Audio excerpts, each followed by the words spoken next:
మరి ఆ సేవా కార్యక్రమాలకు అనుగుణముగా మరి ఈ యొక్క ప్రాంతంలో పనిచేస్తున్న లయన్స్ సేవా కేంద్రాలు లయన్స్ శాఖ ఆర్గనైజేషన్ ఉంది. లయన్స్ క్లబ్ ఆఫ్ అశ్వరావుపేట తరఫున మాకు అధ్యక్షులుగా వేది మీదకి రావాల్సిందిగా ఆహ్వానిస్తా ఉన్నా. అదేవిధంగా ఆర్గనైజేషన్స్ పరంగా మనకి మిత్రులు పెద్దలు కూడా మనకి ఇక్కడ వచ్చి ఉన్నారు. అలానే వాసవి క్లబ్ నుంచి ఆ చలివాది వెంకటేశ్వర గారు కూడా వచ్చినారు. వారిని కూడా వేది మీద రావాల్సిందిగా కోరుతా ఉన్నా. లేకపోతే మా మండలంలో మరి ఆనాటి నుంచి ఉన్న మొదటి ఎంపీపీ గారు మాకు మరి కాసాని వెంకటేశ్వర గారిని కూడా వేది మీదకి రావాల్సిందిగా ఆహ్వానిస్తా ఉన్నా.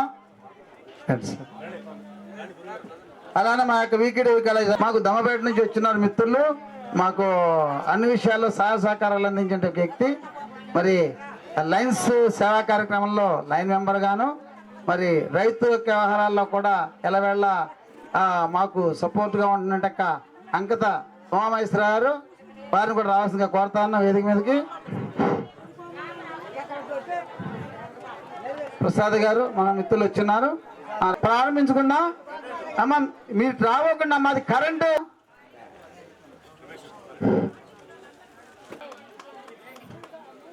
సార్ రండి సార్. రెడ్డి గారు అట్లా సత్యావతి గారు పోయండి అమ్మ.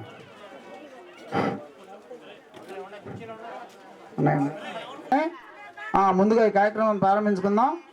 ఈ యొక్క అమ్మ సేవా సదనం ప్రారంభించబడి మనకి 2 సంవత్సరాలు పూర్తవుతుంది. ఈ సందర్భంగా వివిధ రకాల కార్యక్రమాలు నిర్వహిస్తూ వారు చేసే పనులను వారి యొక్క కార్యక్రమాల యొక్క అమలును కూడా ఇవాళ వివరించే దానికోసం చెప్పని ముందుగా ఈ కార్యక్రమం ప్రారంభిస్తూ అమ్మ సేవా సదనం నిర్వాహకులుగా ఉన్నటువంటి అనసూయ గారిని మాట్లాడాల్సిందిగా కోరుతూ ఉన్నాం. దీన్ని ముందుగా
చేస్తున్నాం సార్. చక్కట్ల అది గొప్ప. Thank you sir. Thank you very much. చాలా సంతోషం.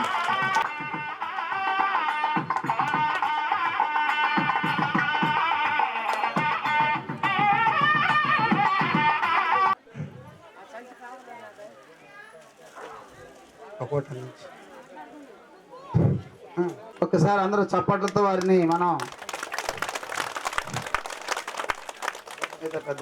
పెద్దలందరికి కూడా ఇవ్వండి.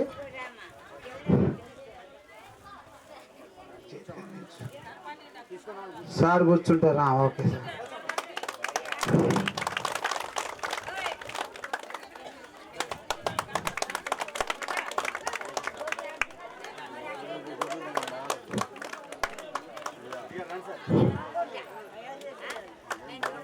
రెడ్డి గారికి కూడా అట్లా ఉమామహేశ్వర గారు ఉన్నారు పెద్దలు. సర్పంచ్ గారికి ఓకే. ఆ సంస్థ తరఫు నుంచి మా రవి గారిని కింద ఉన్న అలాంటి ప్రిన్సిపల్ గారికి కూడా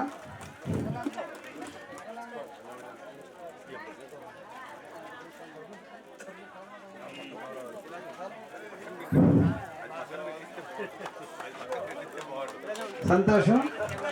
అలానే ప్రసాద్ అందరికి ఇచ్చారు. ఓకేనా? ఇప్పుడు అటు మన అధికారులు కానీ అనధికార ప్రముఖులు కానీ ఎవరైనా కానీ మాట్లాడేటప్పుడు వృత్తుల పట్ల యువత ఉండాల్సిన విధి విధానాలు ఏంటి, ఎలా వాళ్ళని చూసుకోవాలి అనేది కూడా వారు అనుభవించే వచ్చే అంశాలతోనూ అలానే వారికి అవగాహన ఉన్న అంశాలతోనూ వివరించాల్సిన అవసరం కూడా ఉంటుంది. మీరు మాట్లాడుతున్నాడు ఆ విషయాన్ని కూడా దృష్టి పెట్టమని కోరుతూ ఉన్నా.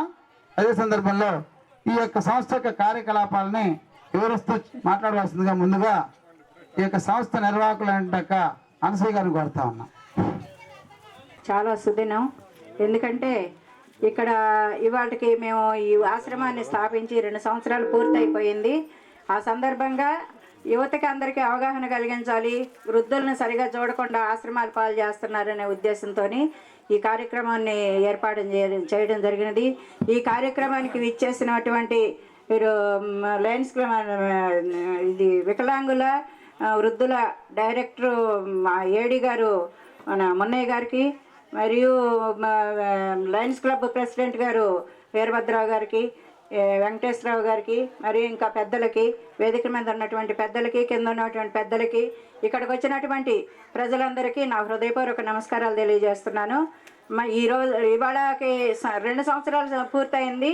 ఈ 2 సంవత్సరాలన్నరలో నేను ఇక్కడ స్థాపించటం ఉద్దేశం, గ్రామంలో చూస్తుంటే ఎక్కడ చూసినా ఇప్పటికీ ఉన్నారు ఇంకా అడుగు తింటూ పిల్లలు తల్లిదండ్రులను చూడకుండా రోడ్లు పాలు చేసి వాళ్ళు రోడ్ల మీద పడుకుంటే దుప్పట్లు లేకుండా, మరి కట్టుకోవటానికి బట్టలు లేకుండా, తిండి లేకుండా నానా రకాలుగా అవస్థపడే వాళ్ళని ఎంతోమందిని నేను బయట చూసి ఎప్పటి నుంచో నాకు కోరిక ఈ ఆశ్రమం ఒకటి నెలకొల్పి ఆ వృద్ధులకి, ఈ వృద్ధాప్యంలో పిల్లల నీడలో ఉన్నటువంటి నా తల్లిదండ్రులు రోడ్డు పాలయ్యారు, వాళ్ళని ఆశ్రమించి వాళ్ళని ఒక ఆదుకోవాలనే ఉద్దేశం నాకు ఎప్పటి నుండి ఉండేది.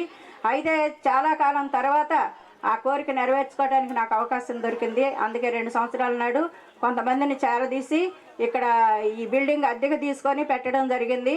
ఫస్ట్లో ఒక 5గురితో స్థాపించినటువంటి ఈ ఆశ్రమం ఇప్పుడు 25 మంది ఉన్నారు. ఇంకా ఉన్నారు. నేను అవకాశం లేక నాకు వాళ్ళని తీసుకురావట్లేదు. చాలామంది ఉన్నారు, ఇంకా దాదాపు 100 మంది వరకు కూడా ఇక్కడ వచ్చి ఉండటానికి ముందుకు రావడానికి సిద్ధంగా ఉన్నారు. కానీ నాకు ఇంక అవకాశం లేక తీసుకురాలేకపోతున్నాను. మరి మేము పెట్టిన తర్వాత ఇక్కడ నాకు సహకరించే వాళ్ళు ఈ గ్రామంలో ఇంతమంది పెద్దలు ఉదారభావంతో సహకరిస్తారని చెప్పి ఫస్ట్లో నేను అనుకోలేదు. తర్వాత నాకు అందరూ ఉదారభావంతో ఫస్ట్ మేము ఇక్కడ స్థాపించిన తర్వాత 2013లో ఫస్ట్ మాకు వికేడి కాలేజీ నుంచి శేషబాబు గారు ప్రిన్సిపల్ గారు మాకు ఆ కాలేజీ నుంచి సహకారం అందించారు. ఒక 8,000 రూపాయలు ఈ ఆశ్రమం నడపడానికి ఇచ్చారు. తర్వాత మన పేపర్ బోర్డు జిఎం గారు మంచాలు కొనాలంటే 5,000 రూపాయలు వారు ఇచ్చారు, వారు సహకారాన్ని అందించారు. తర్వాత ఈ ఉమామహేశ్వరరావు గారు ఒక 5,000 ఇచ్చారు. తర్వాత ఇంకా అట్లాగే కొంతమంది ఇక్కడ చాలామంది ఇచ్చిన వాళ్ళు ఉన్నారు. ఆ తర్వాత మేము కొంతమందిని రైస్ అడిగేవాళ్ళమే, కానీ అడగకోకుండానే ఒక్కొక్కళ్ళు మోహన్ రావు గారు, ఈ సల్వాది వెంకటేశ్వరరావు గారు, వీళ్ళు వాళ్ళ వాసవి క్లబ్ నుంచి సంవత్సరం పాటు 2013 డిసెంబర్ నుంచి 2014 డిసెంబర్ వరకు నెలకు 25 కేజీలు, సత్యమూర్తి గారు 5 కేజీలు, అలా 30 కేజీలు ఇచ్చేవాళ్ళు. ఆ తర్వాత ఇంకా శ్రీను అని పేరాయిగూడెం ఒక ఆయన ఉన్నాడు, ఆయన ఇంకా సతీష్, ఇంకా చాలామంది ఇక్కడ ప్రతి నెల కూడా రైస్ తీసుకొచ్చేస్తున్నారు.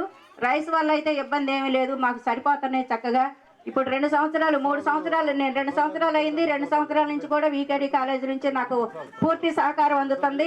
వారు మాకు డబ్బుల రూపాయన ఇస్తున్నారు, ఇచ్చి ఆదుకుంటున్నారు. వారికి నేను కృతజ్ఞతలు తెలియజేస్తున్నాను. అదేవిధంగా జిఎం గారికి కృతజ్ఞతలు తెలియజేస్తున్నాను. వీరభద్రరావు గారు ఇచ్చారు మాకు రైసు, అన్ని రకాలుగా బట్టలు కానివ్వండి, రైస్ కానివ్వండి, ప్రతి ఒక్కళ్ళు భోజనాలు కానివ్వండి తెచ్చిపెట్టి అశ్వరపేట గ్రామంలో ఇంత ఉదారంతో చేస్తారని చెప్పి నేను అనుకోలేదు. ప్రతి ఒక్కళ్ళు పేరు అని చెప్పాలంటే కష్టం అవుతుంది కనుక ఆ ఇచ్చిన వారందరికీ కూడా నేను ఈ పాంప్లెట్స్ కూడా కొట్టించడం జరిగిందనమాట. వారికి ఇస్తాను నేను. అందరూ ఎవరెవరు ఇచ్చారనేది ఈ పాంప్లెట్స్లో మేము తెలియజేస్తున్నాము. ఇవి కూడా మేము ఇస్తాము. వారందరికీ నేను కృతజ్ఞత తెలియజేస్తున్నాను. అయితే ఇక్కడ ఉన్నటువంటి వాళ్ళకి ఈ కళ్ళ ఆపరేషన్ 15 మందికి కళ్ళ ఆపరేషన్ చేయించానండి. పాల్వంచ తీసుకెళ్ళి మళ్ళీ మన భీమవరం తీసుకెళ్ళి 2 కళ్ళ ఆపరేషన్ చేయించి కళ్ళజోళ్ళు ఇవ్వడం జరిగింది. ఫస్ట్లో పాల్వంచలో ఆపరేషన్ చేయించినప్పుడు జేమ గారు ఒక 8 మంది కళ్ళజోళ్ళు ఇప్పించారు. వారికి కృతజ్ఞతలు తెలియజేస్తున్నాను. అదేవిధంగా ఎవరికి అందిన సహకారం వారు మాకు అందిస్తున్నారు. ఇక ప్రతిసారి కూడా అదేవిధంగా అందించాలనే ఉద్దేశంతో నేను ఈ విషయం మీకు అందరికీ చెప్తున్నాను. మా దగ్గర ఉన్నటువంటి ముసలి వాళ్ళు, బిడ్డలు ఉండి కూడా బయటికి గెంటేసిన వాళ్ళు, ఎవరూ లేకోకుండా అనాథలుగా ఉన్నవాళ్ళు, అటువంటి వాళ్ళనే మేము చేరదీసాము. కొంతమంది అడిగారు మీకు వాళ్ళు డబ్బులు ఇస్తున్నారా అని. అస్సలు వాళ్ళ దగ్గర మేము డబ్బులు ₹1 తీసుకోవట్లేదు. నిజంగా వాళ్ళ దగ్గర లేవు. ఎందుకంటే వాళ్ళకి వైద్య సదుపాయాలు కూడా మేమే కల్పిస్తున్నాం. గవర్నమెంట్ హాస్పిటల్కి తీసుకెళ్ళి అక్కడ మందులు ఇప్పిస్తున్నాము.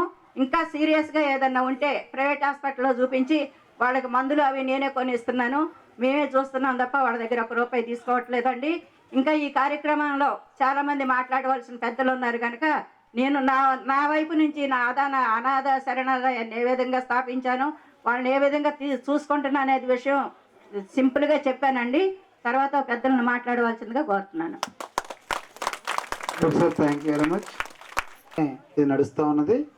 అది సాకారం చేయగలిగినట్టు స్థాయి కలిగిన పెద్దలు అనేక మంది ఉన్నారు కాబట్టి వ్యవస్థలు కూడా నడుస్తూ ఉన్నాయి. అందులో ఇది కూడా ఒకటి. కాబట్టి వారికి కూడా భవిష్యత్తులో కూడా మరింత ఇది మరి అందరికి ఉపయోగపడే విధంగా పెరగాలని చెప్పని కోరుకుంటా ఉన్నాం. అదే సందర్భంలో మరి మా యొక్క సీనియర్ సిటిజన్స్ ఖమ్మం జిల్లా ఫోరం సంబంధించి మరి ఆర్గనైజేషన్ పరంగా వచ్చి ఉన్నారు. మరి మా యొక్క పెద్దలు అజ్జూరి సీతారామరావు గారిని మాట్లాడవలసిందిగా కోరుతా ఉన్నాం. మరి సంతోషం ఏంటంటే ఈ కార్యక్రమం ఏ తల్లి, ఏ కొడుకు, ఏ కూతురు చేయలేనటువంటి పనిని మన అనసూయమ్మ గారు చేస్తున్నందుకు ఆమెని మనందరం కూడా అందరూ చప్పట్లతోటి మరి అభినందించాలి. ఎందుకంటే మన తండ్రికో మన తల్లికో ఏదన్నా ఇబ్బంది కలిగితే వీళ్ళు ఎప్పుడు పోతారా అని చూసేటువంటి ఈ రోజులలో మరి అటువంటి వాళ్ళు 25 మందిని చేరదీసి తనకి వేరే పని పెట్టుకోకుండా మరి కూతురులాగా చేస్తున్నందుకు నాకు చాలా సంతోషంగా ఉంది. నిజంగా మరి ఇందాక మాతకి మరి దండేశారు, కానీ న్యాయంగా అర్హత ఉన్నటువంటి ఏరియాలో అర్హత ఎవరుందంటే అనసూయమే ఉంది. ఈ ప్రాంతానికి బ్రతికున్నటువంటి వాళ్ళల్లో అటువంటి సేవ చేస్తున్నటువంటి మేమందరం కూడా అలా దించుకుంటా ఉన్నాం. ఎందుకంటే మాకు అన్నీ ఉన్నాయి కానీ ఏమి చేయలేకపోతున్నాం. అటువంటి చేస్తున్నటువంటి అనసూయమ్మ గారిని, వారికి సహకరిస్తున్నటువంటి మిత్ర బృందాన్ని ముందుగా అభినందిస్తూ ఉన్నాను. మరి ఈ అనుకోకుండా రావడం జరిగింది కాబట్టి ఈ సంస్థ నిర్వహణకి నేను బజ్జూరు సుశీల చారిటబుల్ ట్రస్ట్ నుంచి ₹1000 మాత్రం ప్రస్తుతానికి అందిస్తూ ఉన్నాను. ఇక్కడ గత 2013లో ఈ వృద్ధుల సంక్షేమ సంఘం ఒకటి ఏర్పాటు చేయబడింది. దానికి అంతకుముందు కూడా ఉన్నది, కానీ దీనికి అధ్యక్షులుగా చైర్మన్గా మా జిల్లా కలెక్టర్ గారు ఉంటారు. ప్రస్తుతం అధ్యక్షులుగా డాక్టర్ చంద్రమోహన్ గారు ఉన్నారు, సెక్రటరీగా విజయ్ కుమార్ గారు ఉన్నారు, ట్రెజరర్గా ఆసఫ్ అలీ గారు ఉన్నారు. మా అందరికీ దిక్కుగా మాకు చిన్నవాడైనప్పుడు కూడా అసిస్టెంట్ డైరెక్టర్ గారు మునయ్య గారు మేము ఎక్కడికి పోతే అక్కడికి వచ్చి మరి వృద్ధులకి మరి ఐడి కార్డులతో సహా ఇస్తూ ఉన్నారు. దీనికి కావలసినటువంటి మరి చాలా గొప్ప మనసు ఉన్నటువంటి వాళ్ళు మాత్రమే ఇటువంటి పనులు చేయగలుగుతారు. అతి త్వరలోనే ఈ అసురాపేట మండలం తర్వాత దమ్మపేట మండలానికి ఒక చిన్న కమిటీ ఒకటి ఏర్పాటు చేసి ఇటువంటి వృద్ధుల సంక్షేమం కోసం పాటుపడటానికి మరి జిల్లా కలెక్టర్ గారు దీనికి చైర్మన్గా ఉన్నారు కాబట్టి ఒక అఫీషియల్గా కార్యక్రమాలు చేస్తాం. దీనికి రాజకీయాలకు సంబంధం లేదు, గ్రూపులకు సంబంధం లేదు, యూనియన్స్కి సంబంధం లేదు, పార్టీలకు సంబంధం లేదు, ఏ రకంగా సంబంధం లేదు. కేవలం మానవత్వం కలిగినటువంటి మనుషులుగా మాత్రమే దీన్ని చూడాల్సిందిగా కోరుతున్నాను. ఎందుకంటే చాలామంది పెద్దలు ఉన్నారు. మరి ఆ పెద్దలలో మేము ఒక లెక్కలో కాదు. ఇప్పుడు ఇక్కడ ఉన్నటువంటి వాళ్ళు కేవలం మరి వాళ్ళు ఎంతోమంది పిల్లల్ని కన్నారు, వాళ్ళ పిల్లలు పెంచారు, ముడ్డి గడిగారు, కాళ్ళు గడిగారు, వాళ్ళ పెళ్ళిళ్ళు చేశారు, చదివించారు. చేసినా కూడా ఈ పరిస్థితి ఎందుకు వస్తుందంటే మాకు స్వార్థం ఎక్కువైపోయింది. వాళ్ళ పిల్లల్ని అయితే చూస్తున్నారు కానీ వాళ్ళ కన్న పిల్లల్ని చూడటం లేదు. అది తప్పు కూడా మందే. వాళ్ళకి మొదటి నుంచి మనకున్న ఆస్తిపాస్తులు మనం వెనకేసుకున్నట్టుకుంటే మనకి ఈ పరిస్థితి ఉండేది కాదు. మరి వాళ్ళే మన ఆస్తి అనుకున్నాం. వెంకటేశ్వర గారు లాంటి వాడు కూడా ఇప్పుడే చదువు మనం కూడా చిన్నగా చేరితే పోద్దామని పరిస్థితులు అయితే అట్లే ఉన్నాయి. వీడు ఎప్పుడు పోతున్నా వీడి ఆస్తి లాక్కుందామా అనే ఆలోచనలు ఉన్నాయి. మరి అటువంటి పరిస్థితి కాదు. ఆశ్రమాలు మనం స్థాపించి ఎంతమందిని పోషించగలుగుతాం? 25 మందిని కానీ ఎవళ్ళ తల్లిని ఎవళ్ళ తండ్రిని వాళ్ళు పోషించుకునేటువంటి పరిస్థితి ఉండాలా. దీనికి చట్టాలు ఏర్పడ్డాయి. 2007లోనే గవర్నమెంట్ ఒక చట్టం చేసింది.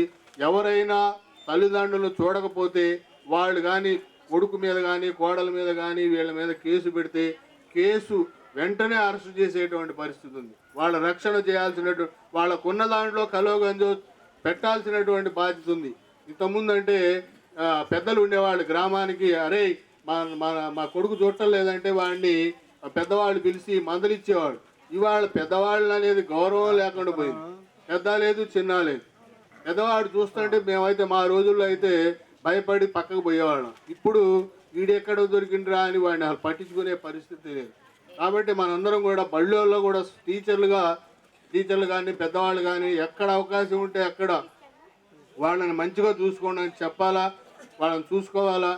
మరి మనకు కూడా చేతనైనంత వరకు ఆ సహకారం చేయాల్సినటువంటి అవసరం ఉంది.